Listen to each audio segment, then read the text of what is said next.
We're coming, and we ain't backing down. We don't need a bunch of cats in here looking in the mirror. Everybody just do your job.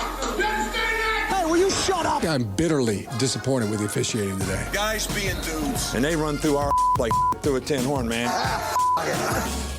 Thank you, Lee. Alex Kirshner, I got to tell you before we get into it, Hard Rock Stadium is beyond the worst parking lot navigational, how do you get around it stadium I have ever been in. And I've been in plenty, college and pro, but trying to get around that thing Thursday night, Alex, for the Orange Bowl, both to park my car, then to get into the stadium, then to leave the stadium, was just beyond the pale because they've slapped an F1 track outside of a football stadium, and apparently they added to the security infrastructure after the Copa America thing with the Argentina fans. I'm humming. Do you think that if we just played the Springsteen in the background there, that we'd get in trouble? No, but I have full sports writer. Yeah, but no. It's not full sports writer. Ask any Notre Dame fan or Penn State fan who was at the game. Chime in, Notre Dame and Penn State fans. You guys know what I'm talking about. That was hellacious yesterday. Unbelievable. Good game that you got to go and see at Great the Orange game. Bowl. Great game. It delivered. Box office, I think we can fairly say. Box office indeed. It was a good one. I think that this Cotton Bowl semifinal between Ohio State and Texas that just wrapped up was a pretty good one too. Probably shouldn't surprise us that the college football playoff delivered some pretty good games as it actually got going here.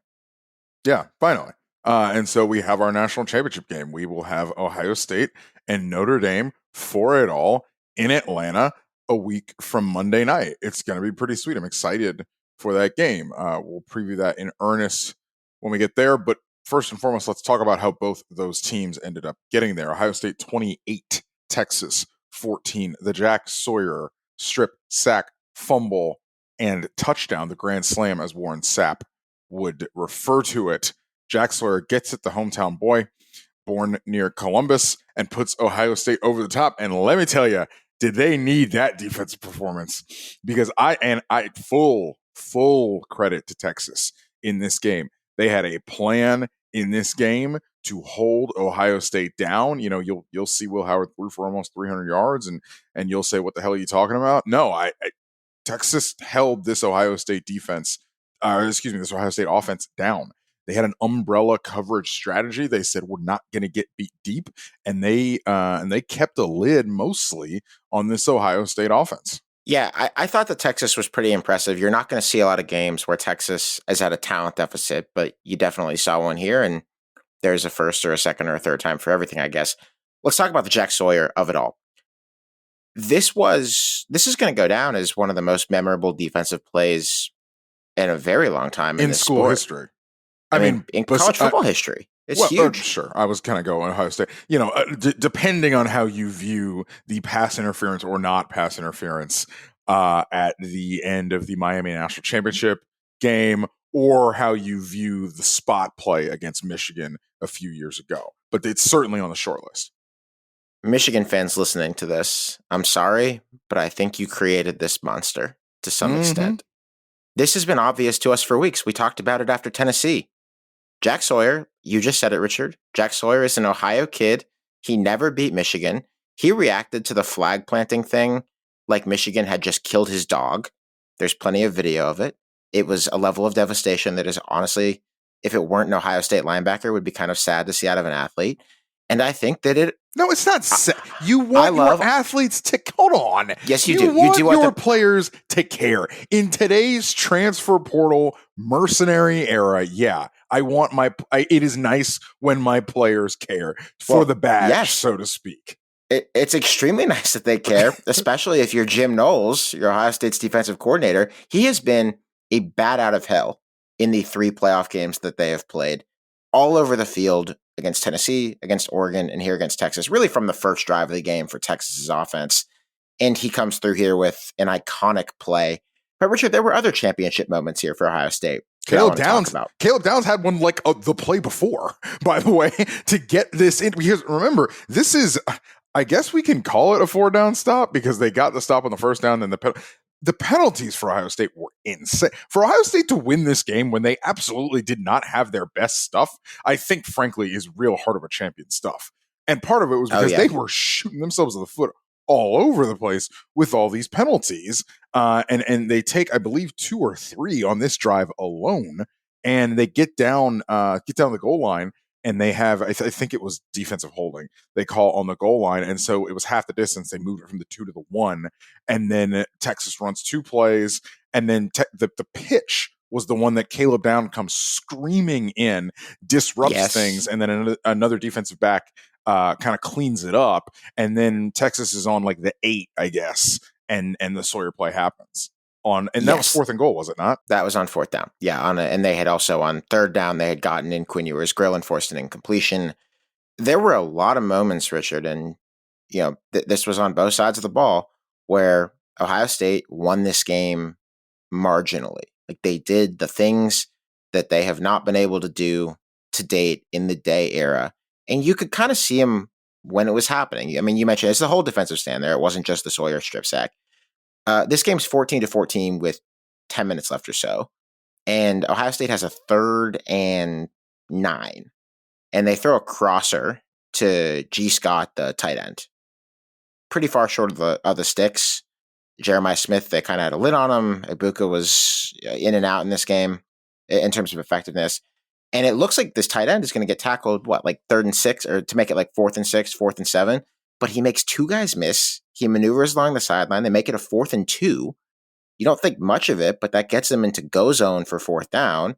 Texas calls a timeout, and then Chip Kelly and Ryan Day, whoever's in charge, I assume they're talking about it at the break, dial up one of the QB counter calls of the year, and Will Howard bursts through there for a 1st down. Would have been a touchdown if the turf monster didn't get him. And a couple plays later, they're in the end zone. It's kind of funny, and no one will ever remember it because of obviously they paid it off and they won the game. But yes, that frankly could have been an all-time football folly, but it wasn't. I think that for Ohio State's, I do want to talk about this plan that Texas had. I mean, when you watch, first of all, Ohio State only had 2 real drives in this game. The drive that you're talking about that they finish off, and then literally the scripted drive. I think it was their first drive of the game. They didn't really do a terrible amount on offense moving the ball. Texas was really good at limiting them because Texas was like split safeties over the top. There was a lot of bracket coverage on Jeremiah Smith. It was a lot of like layered coverage. There was a guy certainly right behind Jeremiah Smith, and then a corner or a defensive back, another defensive back attached to him or close by him. The windows to get him the ball, frankly, were not there. He did drop that circus catch in the first quarter that would have been a touchdown, or I think at least very, very low in the red zone if he would have caught it. But other than that, pretty much snuffed out, was the best receiver in college football. Texas had a plan. Texas was like, you ain't beating us with that guy. And I think what's important here is that because Texas was able to play pretty soft in coverage, to be honest with you, front 4 guys had to win, and they did. Front 4 guys won for the most part. Now, Colin Simmons is like, that is a 1st round draft pick player when we get around to in a couple of years. Still a Colin child. Simmons is insane. We'll get to that. He's a tremendous talent. I want to pause you on something because you mentioned a good point. You were pointing this out to me in our little text thread during the game. Texas was playing off throughout, especially in the first half. And after the offense for Texas battles back to make it 7-7 right before the half, Ohio State has the chance to either give up and go into the break or to probe around and see what they get. And I thought that the screen call for the Travion Henderson touchdown, you correctly identified that they pointed to Texas being in off coverage. They aligned Jeremiah Smith at the top of your screen as a viewer. They go screen to the bottom of your screen as a viewer. And Texas had a safety bailing way deep into the defensive backfield. Screaming out of right there. Before the play. It was a great call, and it was a risk-free call because if it doesn't work, you just have Will Howard throw it into somebody's shoes, and then you go into the break. And it just worked. I mean, 75 yards is fortunate, but it was a great call. It would have put them in position to threaten, even if the tackling was a little bit better for Texas. Ryan Day and Chip Kelly, they earned their dollars in this game. I think that they had enough, obviously, to get that done. It felt to me in the second half that Texas was going to win the game. Texas was going to find a way to win the game.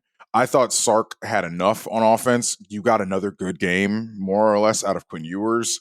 You got another okay game from the running game, from the rushing attack. I think you got enough from the rushing attack to get the job done. I mean, this game kind of clunked for a while. A close game, not necessarily great game. I would not put this one in the box office category. Certainly entertaining, kept my attention. They were hitting, and there were plays to be made, but I thought it was pretty sloppy in general. Drops, penalties all over the place for both teams in this game, but especially Ohio State. And could have been more too. Could have been if right tackle Josh Fryer for Ohio State wearing 70 were called a bit tighter.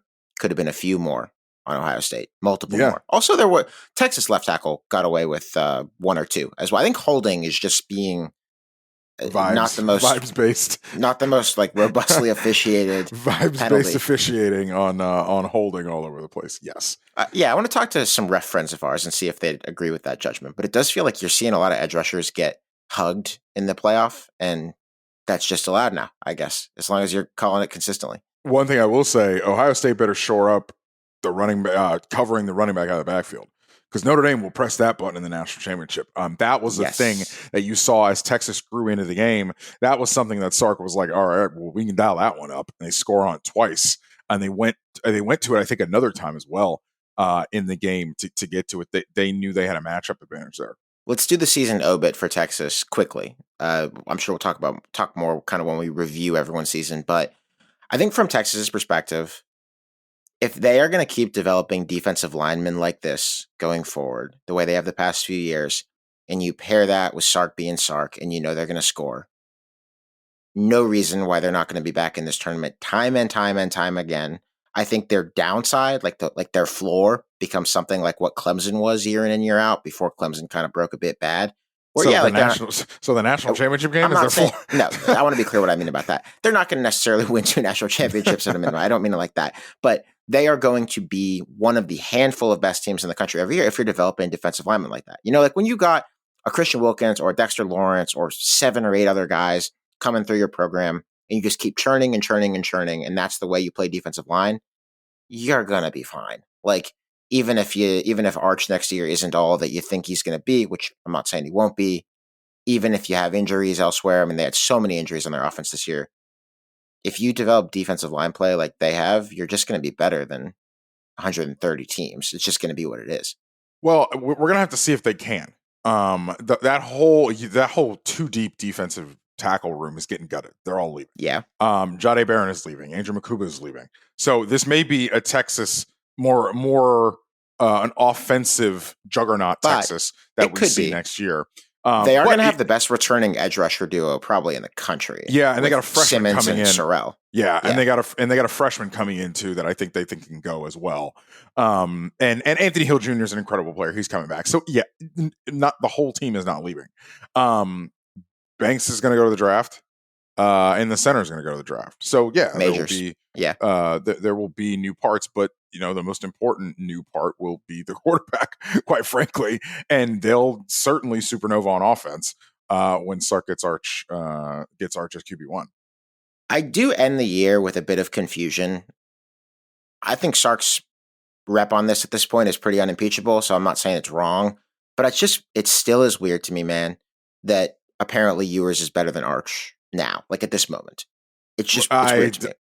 I don't even know if he thinks that. Whatever. I think it is weird. Nobody thinks that Quinn Ewers this year was any great shakes, and of course there were no great shakes quarterbacks in the whole sport this year. But the fact that we all know as a foregone conclusion that they're going to chase this guy out of there so that Arch can replace him in September, and that Arch could not have been better than him in January is just a little hard for my little brain to square.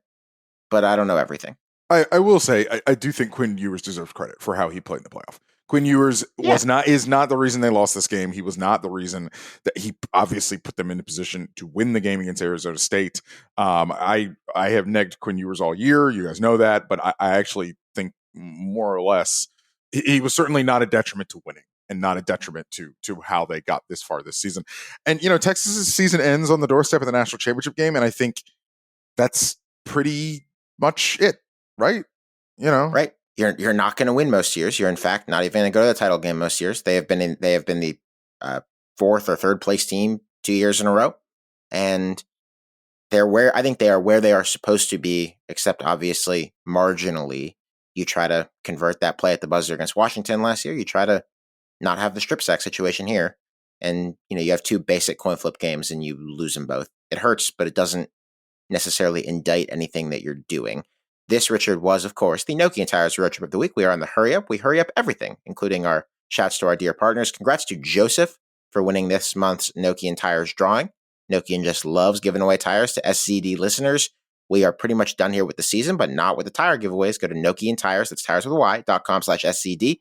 Enter a fun college football road trip idea that you have, and you will be entered in a Nokian Tires tire drawing. Thanks so much to Nokian for their support. All right, Richard, Orange Bowl, Thursday night. You were there.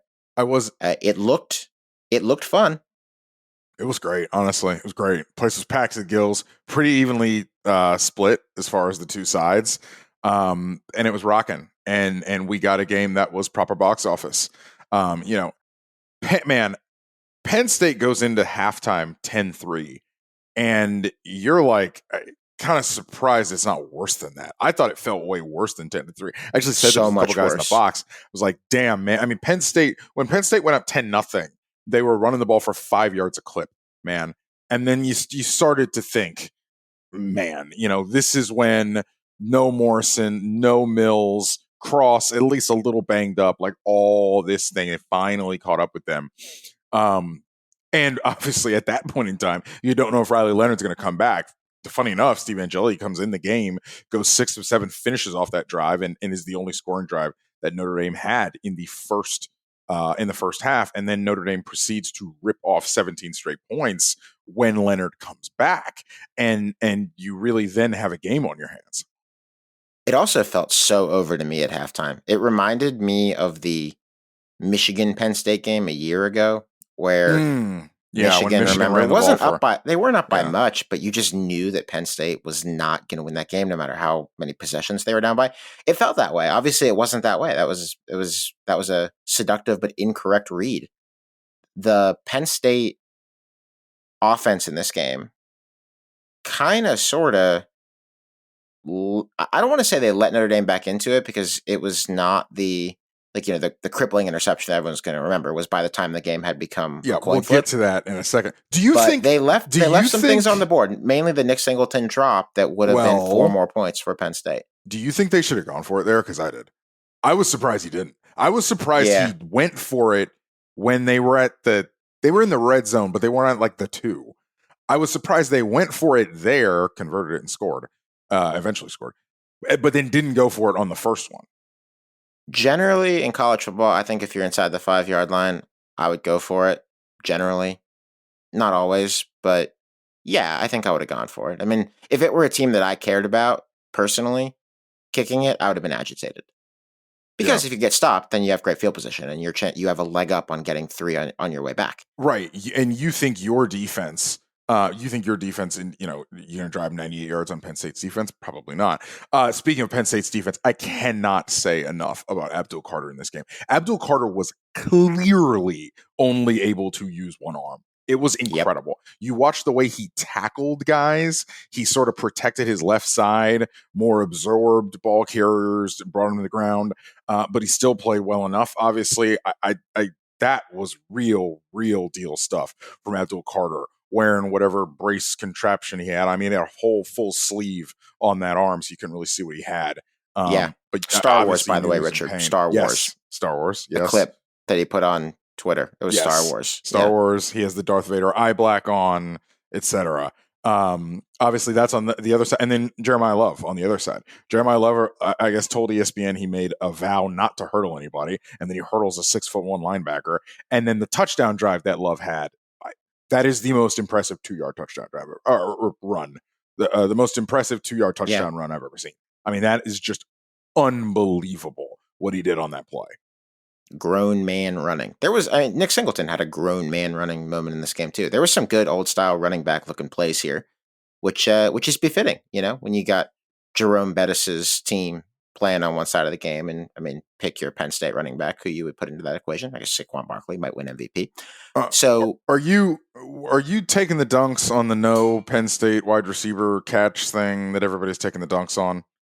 let's do it a little bit differently because obviously, they didn't touch the ball. They got nothing out of the wide receiver position. I am more interested in because we knew that Penn State's receivers were bad. Like we talked about it. We're like, this is the spot. Someone is going to have to make a catch for the Penn State wide receivers. This can make a play for both of these teams, quite frankly. And Jaden Greathouse kind of different Notre Dame, but on Penn State, like we kind of knew that this was going to be a spot where someone for Penn State in the wide receiver room was going to have to make a play. And the reason that we felt that way coming into the game was that Notre Dame has played tight ends exceptionally well all season. That's not surprising if you think about the linebackers they have and you think about how you got Xavier Watts over there at safety, a consensus All-American. You can just put over a big body like that. And in this game, Tyler Warren winds up with 6 catches for 75 yards on 7 targets, but I think that's a misleadingly solid stat line. He had to work for it. He only had one. Penn State really had to scheme it up. Like they were running pick plays and throwing it to him from behind the line for one, like a 15-yarder. And also a bailout DPI call on a ball intended for him that was a horrible throw by Drew Aller. The efficiency numbers for Tyler Warren targets look a lot worse if that stands up. Notre Dame, and I think you have to give it to Al Golden, who's their defensive coordinator, who is forgotten about because, man, Miami was so long ago. They had a plan, and it worked. He did not go anywhere without multiple people in his pocket that entire game, and Notre Dame clearly placed a bet that nobody in the Penn State passing game other than Tyler Warren was going to hurt them. Obviously not literally. Not literally, to be clear. Not literally.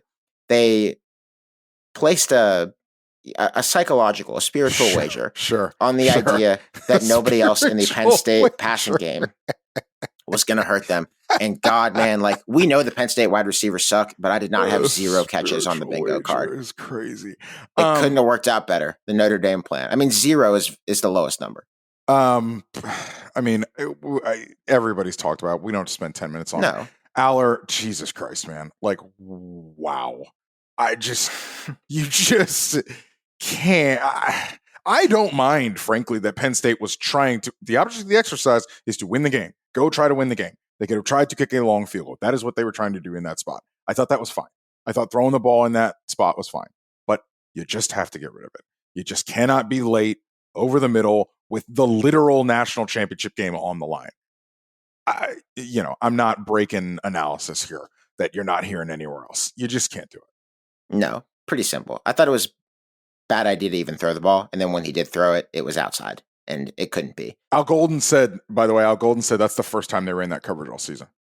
He said after the game. Again, Al Golden, great game. I think if you were voting for the Broyles Award at this point in the year, you did it after the postseason, he'd probably be the winner. Notre Dame should be moving heaven and earth to keep him, but I can think of some NFL teams that should probably see if he'd like to go and work for them.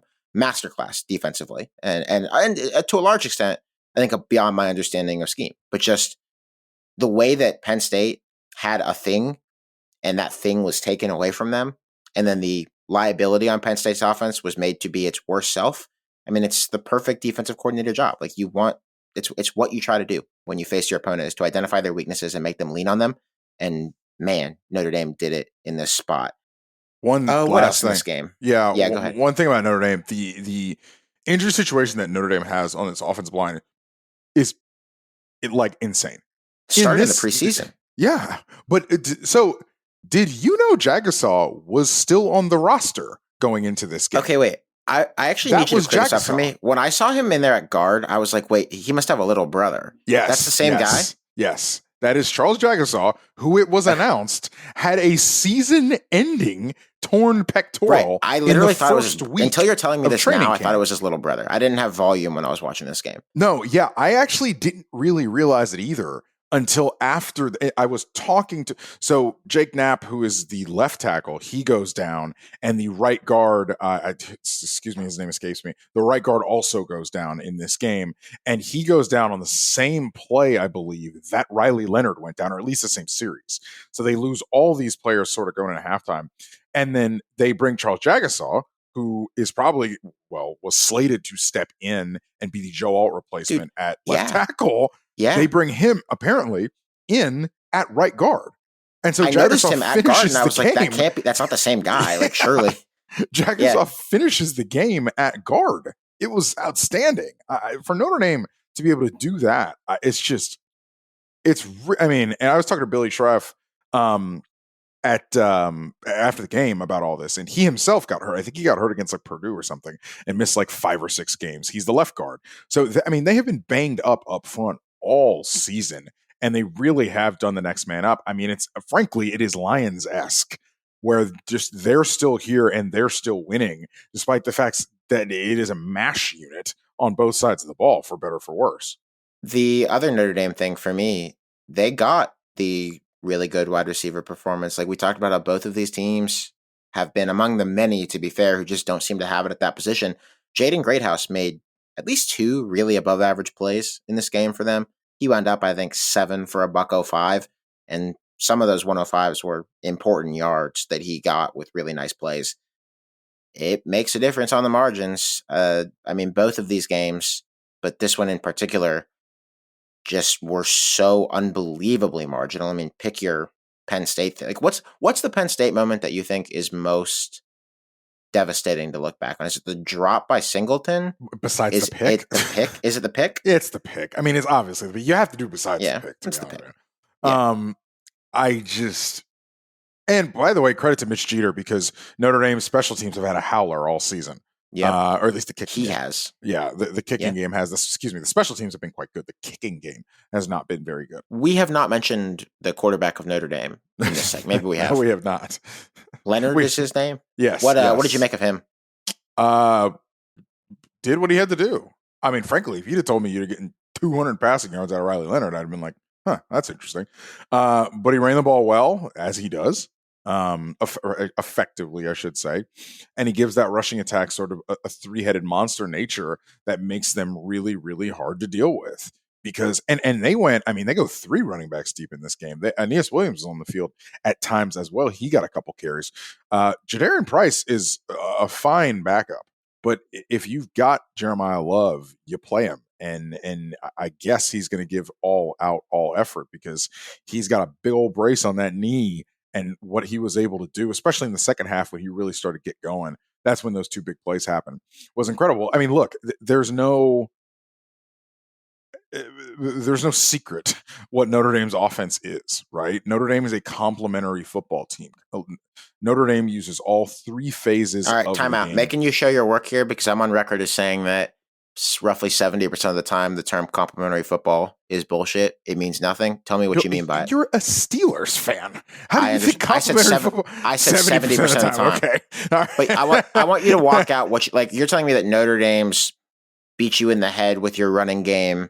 Don't turn the ball over. Turn it over to Marcus Freeman's defense. That's what we're talking about, complementary football. No, I mean even more so than that. I think the clearest example, frankly, is the Georgia game. The Georgia game is complementary football. It's that offense, while it played fine, did not necessarily play well. And their only touchdown in that game comes on a short field, 13-yard scoring play after Georgia turns the ball over. Right. Notre Dame's special teams. Plus a kickoff return, obviously. Yeah. That's what I was getting at. Yeah. That's what I was getting at. Notre Dame's special teams, they return a kick for a touchdown. That's a touchdown. In an otherwise 16-10 game. And while they did not get home on it, in the beginning of that game, they're rushing the punter, Georgia's punter, and they effectively got 2 running into the kicker penalties, which showed that they at least saw something in the special teams protection of Georgia. So when I talk about these systems laying upon each other to create winning football, complementary football, that's what it is for Notre Dame. Like Ohio State, I would not call what Ohio State did in the first 2 rounds of the college football playoff complimentary. Offense just went boom. 2019 LSU, offense went boom. 2020 Alabama, offense went boom. But there are teams that win in college football in a complementary fight. Frankly, 2021 Georgia, you would say defense went boom in a lot of those spots. So Notre Dame, they're in this spot because it's a sum of the parts of how the whole thing goes together. This is a knee jerk, and we'll talk about it more when we get this week into next week. I'm fascinated with how Notre Dame's defense can frustrate Will Howard and make Will Howard do bad things with the football, because that could be the way they pull off the improbable in this game. But if they're going to play a ton of man like they usually do, probably don't do that. I haven't looked yet, but I'm queuing it up as we talk. 9.5. 9.5. Wow, that is a lot. I would have guessed like 7. Really? I'm surprised it's not like 12 or 13.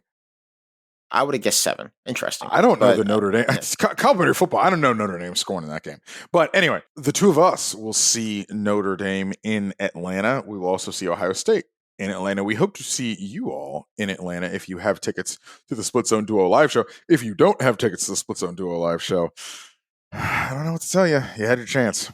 The Split Zone Duo and Shutdown Fullcast live show, sponsored by Homefield, cutting out 2 of the 3 stakeholders in this thing. Unbelievable. Yeah. This is going to be really bad for locker room chemistry, but whatever. Notre Dame's journey to being a cool program continues, though Holly and Spencer at Channel 6 made a strong case against it this past week. I think that one of the points in Notre Dame's favor is they do have a very nice home field collection. You can check it out at homefieldapparel.com. See what I did there. Everything's hurried up in the hurry up. But if you want to look good while you're hurrying up, do it in home field.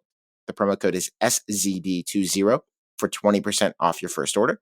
That's SZD20 for 20% off your first order. And yes, that show is sold out, but we are extremely excited. I think we'll be able to grab the recording and hopefully share it with everyone. I mean, I'll tell you, I'm very excited for this. I have not been as excited for numerous reasons to get there and see some friends and have some fun as I am for this show in a really long time. Richard, there were already national champions crowned this week. There were. North Dakota State, Kang stay Kang, or I guess remain Kang after a few years off of being Kang. North Dakota State 35, Montana State 32. One of the things that, and I think North Dakota State's head coach said this after they won, I believe, the semifinal game, whatever the game was against South Dakota. Semifinal. Tim Polsick said this after this game. Yeah. He was talking about how, like, they have to beat away portal guys. Like, they deal with portal guys too. They deal with having to make sure that portal teams don't take their guys in the midst of a postseason run, especially if you're a program like North Dakota State that's going to be in this spot over and over again. It's going to happen. Yeah, I kind of have started to wonder. Actually, I shouldn't say I've started to wonder. I think I've concluded, after wondering this for a while, that North Dakota State is just a self-sustaining thing at this point. Yeah, no disrespect. Don't want to go to FCS or don't want to go to FBS. Don't make a lot of stink about that. They win, man. They win where they're at. Yeah, and no disrespect to Tim Polisiek, who has been around some places. He was on the staff at North Dakota State a long time ago. He was a pretty good Kirk Ferentz offensive line coach for a minute at Iowa. But this dude would not even get most G5 jobs. He was just the offensive coordinator at Wyoming last year. You bring him back to a place where he's been an assistant, and in the first year, they go out there with a strong returning roster. They beat South Dakota State twice. That was a thing that used to happen automatically, but now wasn't happening at all. They've been on a lengthy losing streak in the Dakota Marker game. They beat them twice. They go, 14-2, I think it is, and win the national championship. And they beat a Montana State program that had not been to the mountaintop in this era of FCS ball where, like, the 2 Dakota schools and James Madison had sort of dominated, but had sort of, like, had its hopes and had the team this year to be that. To, like, they were the number 1 seed in the tournament. They were the best team in FCS all year. Their quarterback, Tommy Malott, is a real gamer. It was fun to watch him in this game. Was the best FCS player in the country, most would say, this year. And his awards chest is going to validate that as well. And in this game, I mean, Touchdown Tommy continued to play extremely well for Montana State. He had a really long touchdown run, I think a 44-yarder that was one of the most thrilling plays of the postseason. But aside from him kind of getting the Montana State run game was made to look really normal by a North Dakota State defensive front that won't shock anybody, just continues to muck it up at an incredibly high level. Cam Miller, basically flawless, the North Dakota State quarterback in this game. I don't know his professional prospects, if he's going to be the latest of the North Dakota State guys to be either a very high pick or at least to get a look in the way that Easton Stick has gotten looks in the league over the years. But the extent to which North Dakota State has the same positive attributes here in a guy's first year that they have in so many of their great years is pretty jarring. I mean, like, there are programs that do things consistently, and then there's these guys. They also, at this point, are just by so much the best FCS program of all time that it's kind of laughable. Like, this ran their national championships lead from up to 10 all time. The next closest team is 6. That being Georgia Southern. Jesus. Godfrey And will be sad. they've done all 10 since when was the first one? The first one was what, 15 years ago, something like that. I mean, it's like, and they also had won national championships before in several. They had basically like a dynasty of sorts in Division II. These Before guys coming just up, before coming up, yeah. And I don't think they're going to do it again. I don't think they're going to make an FBS jump unless something pretty significant changes for them. But yeah, this is incredible. And yeah, their first one was in 2011, and they've won 10 since 2011, with exactly 4 being won by everybody else. One of those being in that spring season around COVID times. It's just amazing. 51 FCS playoff wins, according to Opt analyst. 45 is next for Georgia Southern. They've won 91% of their games in the FCS playoffs. 51-5. What is that? I think the only thing that they have yet to catch is that they've only made the playoffs only 15 years in a row. And Montana at 17 is the all-time standard there in FCS. Get it figured out. Get it figured out over there. When will they learn how to have sustained success, huh? So North Dakota, also that, it was an interesting game insofar as North Dakota State, if you just looked at the box score, it would look like a pretty funny, almost like mirror image, symmetrical, evenly played game. Each team just pretty much owned one half of this thing, and the other team owned the other half. Ultimately, NDSU had the big lead at halftime and was able to hang on and do it. It would have been an incredible comeback. Kind of was an incredible comeback anyway. And that's it for the Bison. So very well done in Tim Polasek's first season. Also, maybe a sweetener for them, if you want to kind of feel spite towards your rival. The South Dakota State quarterback, Mark Gronowski, is going to Iowa. Did you catch that?